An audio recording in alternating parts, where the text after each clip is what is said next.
जय हिंद साथियों, आप सभी का आपके अपने परिवार आसमा सिविल एकेडमी में मैं इशार अहमद आप सभी का एक बार फिर से पुरजोर स्वागत करता हूं और आशा करता हूं कि आप सभी स्वस्थ हैं और बिल्कुल मस्त हैं और साथ ही साथ अपनी कॉम्पिटिटिव एग्जाम की प्रिपरेशन बेहतर जोरों शोरों से और साथ में एक युद्ध स्तर पे कर रहे हैं। और कौन कौन से कॉम्पिटिटिव एग्जाम? तो सीजीपीएससी, व्यापम, एसएससी, रेलवे, जिसमें करंट अफेयर से संबंधित क्वेश्चंस पूछे जाते हैं, उसके लिए ये सेशन बहुत ही इंपॉर्टेंट होने वाला है। डेली आप लोगों को यूट्यूब में सवेरे 6 बजे मैं आप लोगों के बीच लेके आता हूं। तो साथियों, इस वीडियो को ज्यादा से ज्यादा शेयर करें। अगर चैनल में नए हैं तो चैनल को सब्सक्राइब करना ना भूलें और अपने व्हाट्सएप स्टेटस पे जरूर लगा लिया करिए।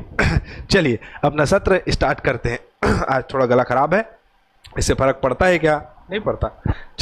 चलो तो सकारात्मकता हमें स्टार्ट करते ही लेनी चाहिए अपने अंदर। मतलब कहने का मतलब यह है कि हर सत्र की शुरुआत एक सकारात्मकता के साथ होती है और यह सकारात्मकता आज एक विशेष व्यक्ति जो कि हमारे भारत के पूर्व क्रिकेट कप्तान रहे हैं एमएस धोनी की विचारधारा है। तो आइए इसे जाने कि उन्होंने एक प्रेस कॉन्फ्रेंस में, मतलब एक प्रेस कॉन्फ्रेंस बोलता हूं, एक सभा में जो है इसे कहा था कि मुझे प्रोसेस में ध्यानपूर्वक रहना पसंद है क्योंकि प्रोसेस से रिजल्ट बेहतर होने की संभावनाएं बढ़ जाती है। अब ये बात सोचने वाली है और आप अगर सोच लिए होंगे, समझ लिए होंगे तो आपके दिमाग में आ गया होगा।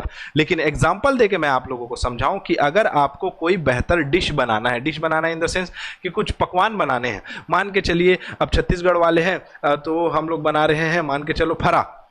ठीक है, अब फरा बना रहे हैं तो फरा बनाने के लिए हमें कुछ स्पेशल इंग्रेडिएंट्स की जरूरत होगी, लाइक चावल और बहुत सारी चीजें उसमें मिलती है। मैं नहीं बना सकता, बनाया है कभी मैंने, लेकिन घर में बनाते हुए देखा है मम्मी को अधिकतर। तो जब बनाती है वो, तो हमें एक बार जरूर नजर देखा करिए कि उनको पता होता है कि कितने मात्रा में उसमें चावल डालना है, कितने मात्रा में उसमें नमक डालना है और कितने मात्रा में जो है उसको पकाना है और कितने देर तक उसको पकाना है। ये सब क्या है? प्रोसेस है। तो जब वो प्रोसेस पूरा करती है तो हमेशा डिलीशियस बनता है और पेट भर के हम खाते हैं।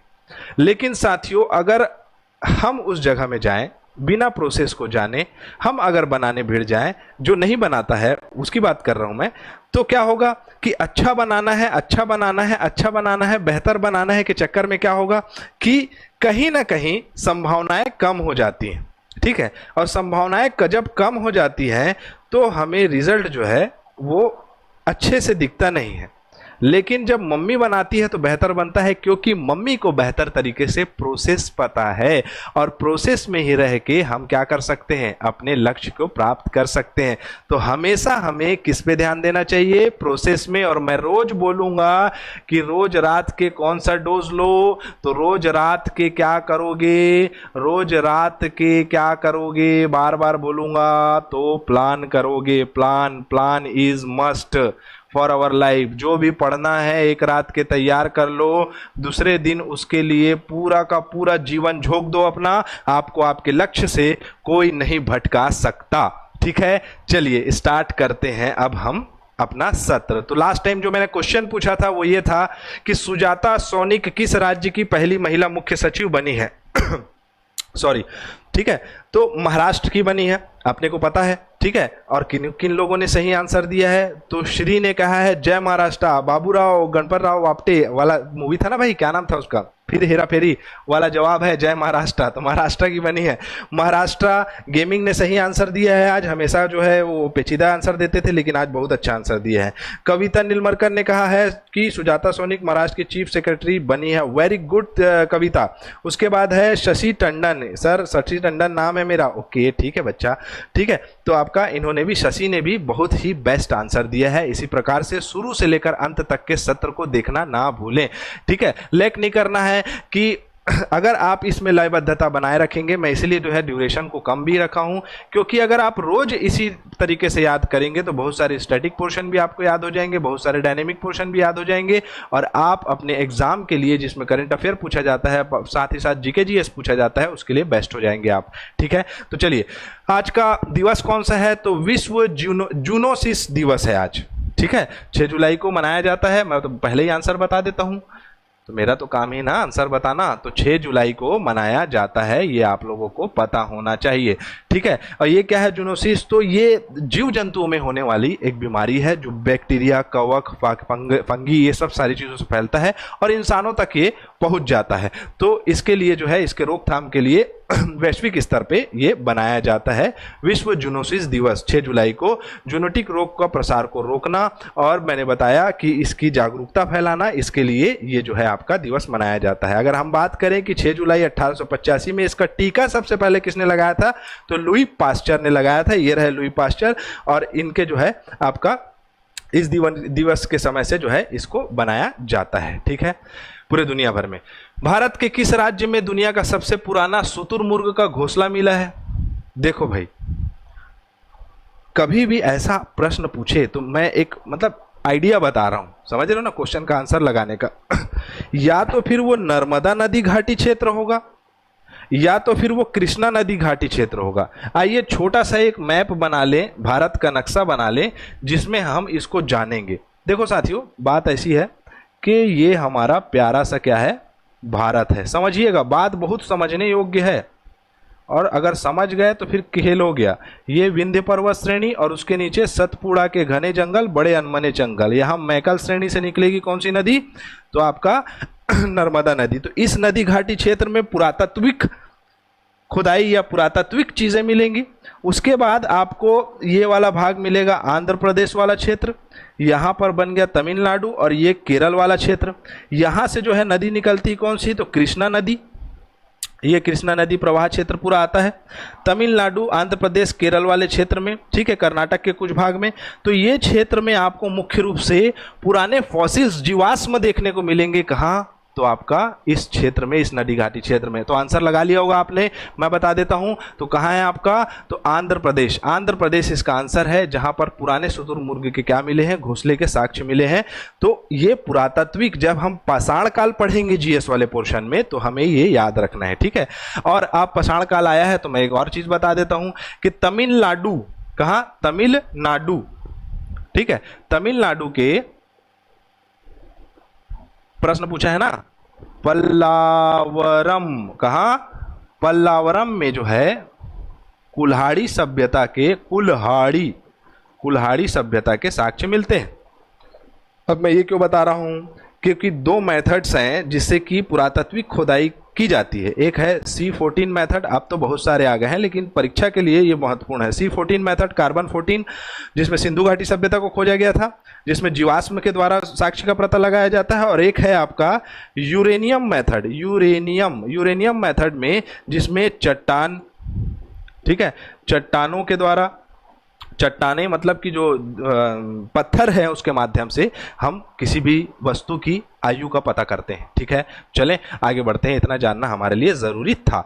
अगला प्रश्न आपके स्क्रीन में ये रहा, उससे पहले ये जान लो कि ये सब घटनाएं हुई है, मैंने बता दी है। ठीक है, कितना साल पुराना है, 40,000 मतलब 41,000 साल पुराना है। मेगाफोना किसको कहते हैं, स्पेसिफिक वेट कंटेंट का क्या किया गया है, स्पेसिफिकेशन किया गया है, मतलब उसका नामकरण किया गया है। ठीक है, जैसे बोल सकते हैं मेगाफोना शब्द का प्रयोग एक निश्चित वजन सीमा के ऊपर के जीवों के लिए किया जाता है। ठीक है, तो वो क्या है, 50 किलो का मिला है तो वो कौवा या आपका क्या बोलते हैं उसको जी, पहाड़ी मैना का तो घोंसला होगा नहीं, शुतुरमुर्ग का घोंसला है। ठीक है, 50 किलो के ऊपर के वस्तु का नाम कर दिया जाता है, मेगाफोना कहा जाता है उसे। ठीक है, यूपीएससी उम्मीदवारों की मदद के लिए केंद्रीय मंत्री श्री जी किशन रेड्डी ने कौन सा पोर्टल लॉन्च किया है, बहुत इंपॉर्टेंट है। क्षमा चाहूंगा साथियों, थोड़ा खांसी हो गया, पानी है, बारिश है, ठीक है, और भीग जाते हैं कभी कभी तो हो जाता है। इससे फर्क पड़ता है क्या, नहीं पड़ता है। ठीक है, आगे बढ़े। चलो, क्या बोल रहा था, क्या नाम है पोर्टल का, तो निर्माण पोर्टल नाम है। इसमें जो प्री निकाल ली है मुख्य परीक्षा वालों को 1 लाख रुपए मिलेगा भैया, 1 लाख रुपए की सहायता, किसके लिए, तैयारी करने के लिए। ठीक है, चलो, निर्माण पोर्टल नाम है इसका। कर्मयोगी मतलब प्रधानमंत्री जी का एक सिविल सर्विसेज के एरिया में जो लोग तैयारी करते हैं उसका प्रशिक्षण, उसकी पर्सनालिटी डेवलपमेंट, उसका और स्ट्रेटेजी, ये सब सारी चीज़ों में जो है फंडिंग की जाती है। तो ये फंडिंग किसके लिए की जाएगी, जो प्रारंभिक परीक्षा उत्तीर्ण कर ली है उनके लिए। ठीक है, तो प्रीलिम्स निकालो, 1 लाख रुपए ले जाओ। ठीक है, चलो, तो मिशन कर्मयोगी ये क्या है, सरकार द्वारा राष्ट्रीय सिविल सेवा क्षमता निर्माण कार्यक्रम के लिए चलाई जाती है, मोदी जी द्वारा चालू किया गया था 2020 में। ठीक है, आगे बढ़े। हाल ही में हाथरस में सत्संग के दौरान एक दुर्घटना हो गई, और ये दुर्घटना बहुत ही ज़्यादा क्या थी, तो बहुत ही ज़्यादा दर्दनाक थी भैया। 120 से 121 लोग जो है इसमें इंतकाल हो गए, मतलब कि आपका मृत्यु हो गई उनकी। और बहुत ही दुखदाई घटना है।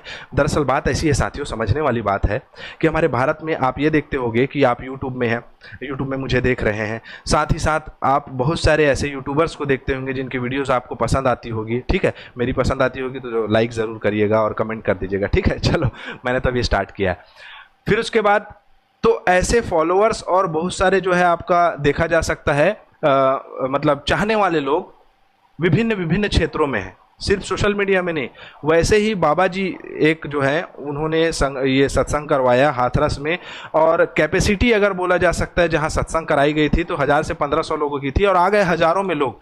अब जब हज़ारों में लोग आ गए तो वहां पर देखा गया कि सफोकेशन, ह्यूमिडिटी और ये सब सारी चीज़ों से लोग बेचैन होकर इधर उधर भागने लग गए, और उस भगदड़ में जो है बहुत सारे लोगों की जान चली गई। और ये जो है बहुत ही दुखद घटना है। योगी जी जो है बहुत अपना शोक व्यक्त किए हैं और इसकी जांच कमेटी बनाई गई है। इस जांच कमेटी के जो एडीजी है वो अनुपम कुलश्रेष्ठ जी हैं, ठीक है। तो आप लोगों को ये पता होना चाहिए। चलो आगे बढ़ते हैं भाई, बहुत दुखदाई घटना थी।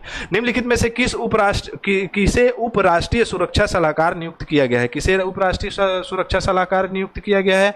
उपेन बाबू जल्दी आओ, ठीक है। तो किसे किया गया है? तो टीवी रविचंद्रन जी को जो है बनाया गया है। ये टीवी रविचंद्रन जी उपराष्ट्रीय सुरक्षा सलाहकार हमारे देश के रहेंगे, ठीक है। 1990 बैच के हैं ये।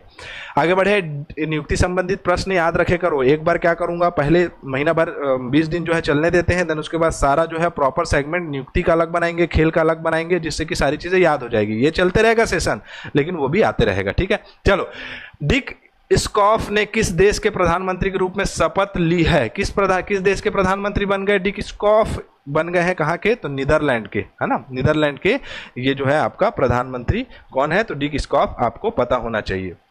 नीदरलैंड की बात करें तो ये कहाँ का है? यूरोप महाद्वीप का एक प्रमुख देश है। एम्स्टर्डम जो है इसकी क्या है? राजधानी है। डच भाषा यहाँ बोली जाती है, ठीक है। आगे बढ़े, very important SCO Shanghai corporation organisation, Shanghai SCO मतलब 24वां संघाई संगठन का शिखर सम्मेलन कहाँ आयोजित कराया जा रहा है? तो कहाँ कराया जा रहा है? आंसर लगा लिए? नहीं लगाए, मैं लगा देता हूँ। कजाकिस्तान में कराया जा रहा है। कौन से क्रम का है? तो 24th, याद रखिएगा। 23rd कहाँ हुआ था? मतलब 23वां कहाँ हुआ था? तो भारत में हुआ था। याद करो, याद करो, दिल्ली में सबसे वो कर रहे थे ना, ठीक है, व्यवस्था, ठीक। 24वां कजाकिस्तान में अस्ताना में 2023 में भारत ने की थी। वर्तमान अध्यक्ष कौन है? कजाकिस्तान है।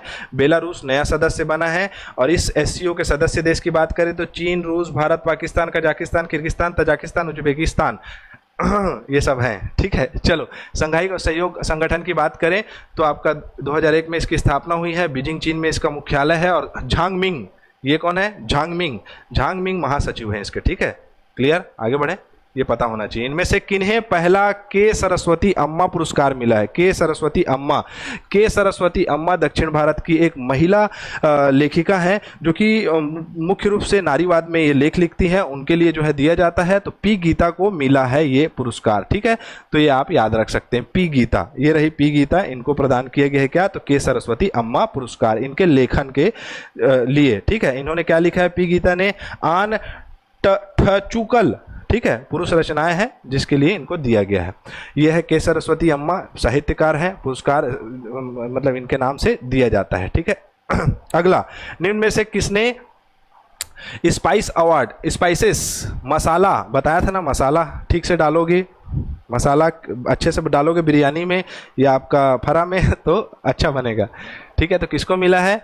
तो सोपना कलिंगल, आपका कलिंगल को मिला है ये, ठीक है। ये है सोपना कलिंगल, इन्हें जो है आपका बेस्ट स्पाइसेस अवार्ड दिया गया है 2024 में।